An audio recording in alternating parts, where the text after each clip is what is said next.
예! 안녕하십니까 할러님들, 강황국입니다.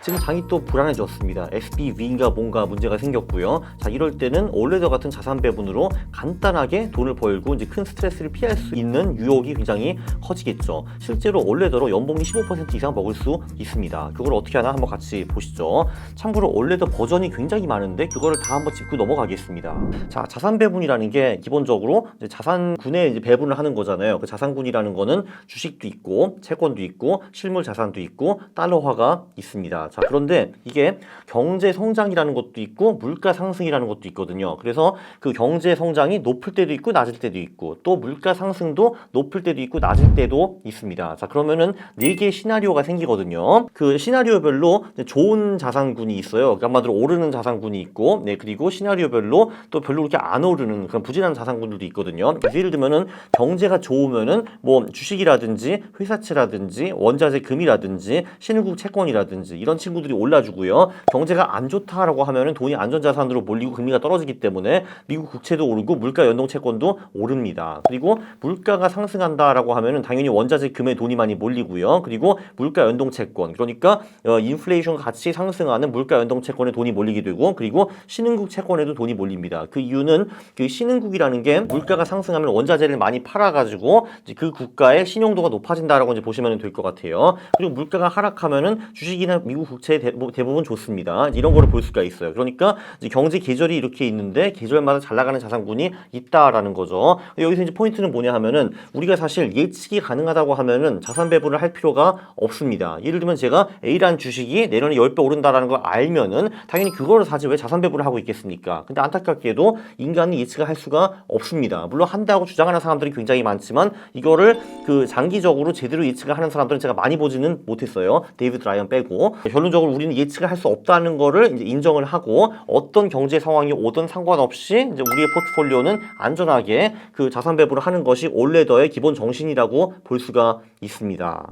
자, 그래서 이제 구체적으로 이제 그 브리치워터 올레더라는 것이 뭐냐 하면은 이제 브리치워터가 올레더에 대해서 이런저런 논문을 많이 발표를 했는데 이제 그거를 다 종합해 본 결과 그럼 포트폴리오가 이런 식으로 나와야 되네라고 한 것이 브리치워터 올레더고요. 그러니까 브리치워터가 실제로 사용하는 올레더는 아니고 브리치워터 논문을 따라갔을 때 그럼 이런 비중이 나와야 된다라는 것이 이 첫 번째 브리치워터 올레더입니다. 자, 보시면은 어떻게 이런 비중이 도달했나라고 이제 궁금하실 텐데요. 자, 이게 이거예요. 자, 경제가 좋은 시나리오에 우리는 자산의 25%를 베팅을 합니다. 자, 그런데 자산이 4개가 있잖아요. 4개. 그러니까 주식이 6.25%, 회사채도 6.25%, 원자재 금도 6.25%, 신흥국 채권도 6.25% 투자하는 논리고요. 자, 경제가 안 좋을 때 대비해 가지고 여기도 우리 자산이 25%를 갖다 넣는데, 그러니까 12.5%는 미국 국채, 12.5%는 물가 연동 채권 이렇게 투자를 하자라는 겁니다. 이 물가 상승도 마찬가지예요. 물가 상승에 대비해서 자산 25%를 투입을 하고 싶은데 25 나누기 3이 물가 연동 채권, 원자재 금, 신흥국 채권 각각 8.33%를 투자를 하자라는 거고요. 그리고 물가가 하락하는 시나리오에 우리가 또 25%를 갖다 투자를 하고 싶은데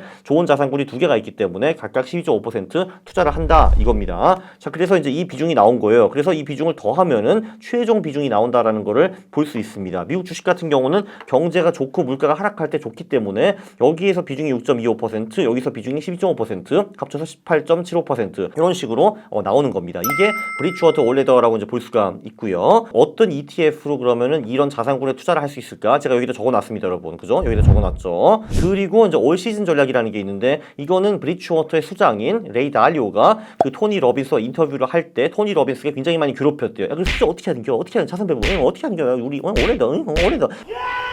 이렇게 이제 하잖아요. 그래서 이제 레이 달리오가 견디다 못해가지고 미국 주식 30%, 미국 장기채 40%, 미국 중기채 15%, 그리고 금과 원자재 각각 7.5% 투자하면 돼. 됐지, 나 집에 간다 해가지고 레이 달리오가 이렇게 비중을 토니 러빈스한테 알려주고 내뺐거든요. 토니 러빈스는 그 내용을 이 머니라는 책에 자세히 적었으니까 관심 있으신 분들은 한번 살펴보시기 바랍니다. 그래서 이게 어떻게 보면은 이제 완전 풀 올레더는 아니고 올 시즌 전략이라고 많이 불리더라고요. 그러니까 조금 전에 이게 어떻게 보면은 브리치워터가 이제 논문에서 많이 발표한 내용을 종합한 진짜 올레더고, 요게 이제 라이트 버전인 올 시즌 전략이라고 볼 수가 있습니다. 또 하나가 있죠. 김단태 올레더가 있습니다. 김단태님은 저보다 조금 더 유명하신 유튜버이고요. 이제 구독자가 35만 명 정도 되시고, 본명은 김동주 대표님이시고요. 이루다 투자 1임이라는 회사의 이제 대표이기도 한데, 그 회사가 무엇을 하는 회사인가? 네, 그 투자자들 돈을 모아가지고 올레더 전략에 투자를 하는 회사라고 이제 보시면 돼요. 물론 그거 말고도 다른 상품도 좀 있기는 하지만 이게 메인 상품입니다. 그래서 본인이 직접 이 올레더 전략에 투자를 하시면서 그걸 유튜브로 공개도 하시고 해가지고 이제 많은 신뢰를 얻었죠. 그래서 이제 이 책에 보면요, 이 책에 보면은 이제 이 책의 이름 뭐야? 절대 수익 투자 법칙인데,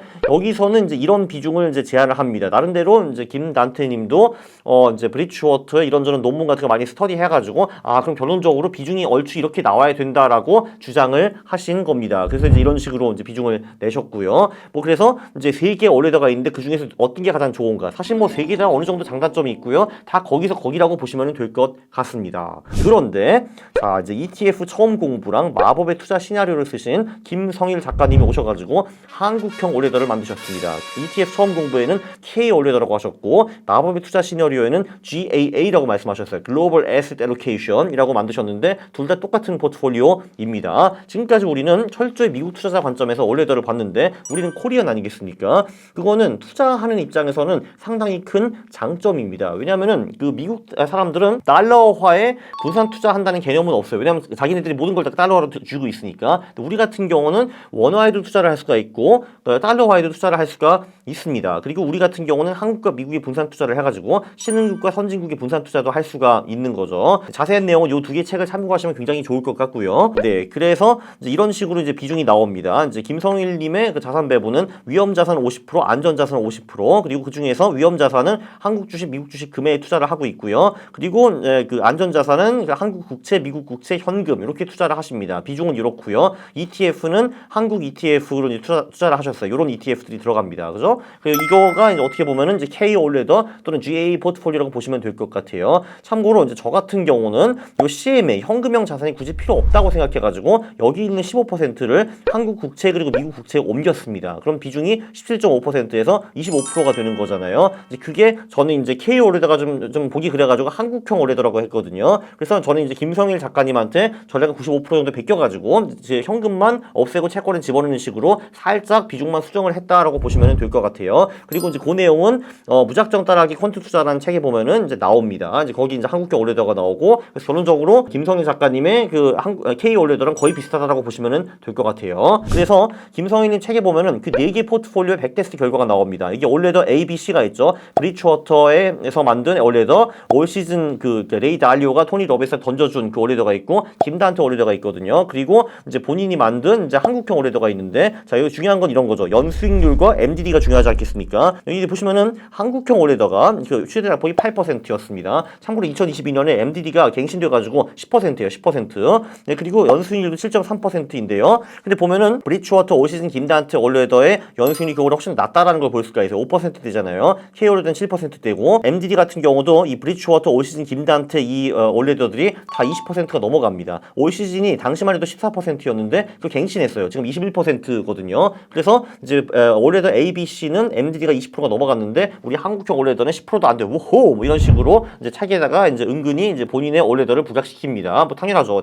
저라도 그렇게 하겠습니다. 자, 그래서 요거를 그래프로 한번 보면은, 이것도 이제 책에 나온 거 제가 그냥 베낀 거예요, 여러분. 김성일 작가님 책에 나온 거 베낀 건데, 보시다시피 이게 올레더 A, B, C고요. 그거보다는 요 파란색, 그러니까 한국형 올레더가 수익도 좀 더 높고 좀 더 고르게 우상향한다라는 거를 볼 수가 있습니다. MDD가 이제 2022년 전에 갱신되었긴 했는데 제 계산으로는 9.8% 정도였어요. 그래서 큰 문제 없이 2022년이라는 주식과 채권이 둘 다 떨어지는 그런 별로 안 좋은 장을 넘어섰다라고 볼 수가 있습니다. 네, 그리고 또 이 마법의 투자 시나리오라는 게 이제 새 책인데, 이 책이 이제 나온 게 2022년 이제 8월까지 데이터를 이제 수집하신 것 같더라고요. 네, 거기 보면은 또 배울 만한 내용이 몇 개가 추가가 되었습니다. 예를 들면 이런 거, 인플레이션이 높았던 70년대에도 올레더가 통하는가? 그래서 이분이 한국 주식 대신에 신흥국 주식을 넣어가지고 1964년부터 백테스트를 했습니다. 왜냐하면은 70년대 인플레이션이 굉장히 높았거든요. 80년대 초중반까지만 해도 인플레이션이 높아가지고 그 기간을 포함해가지고 이 구간에도 올레더가 제대로 먹히는가를 분석을 하셨거든요. 이렇게 해보니까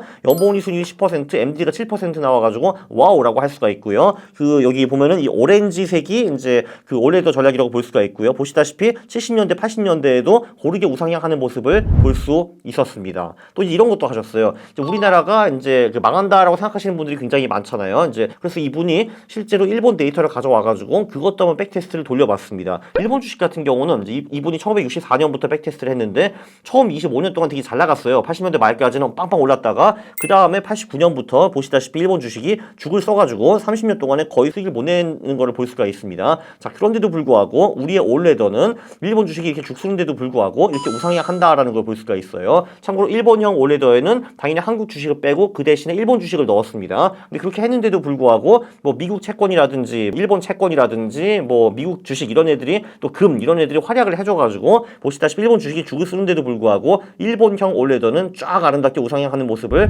보였습니다. 그래서 김성현 작가님이 하시는 말씀은 결론 바로 지금이 투자의 적기입니다. 언제든지 자산 배분 투자를 시작할 수 있습니다. 라고 책에 말씀하셨고요. 저도 거기에 동의를 합니다. 여러분이 자산 배분을 하고 싶으면은 지금 당장 시작해도 됩니다. 심지어 진짜 주식이 30년 동안 이렇게 최악의 수익률을 내도 돈을 벌고요. 인플레이션이 와도 돈을 버는 올레더 전략이 있습니다. 그래서 훌륭한 전략이고요.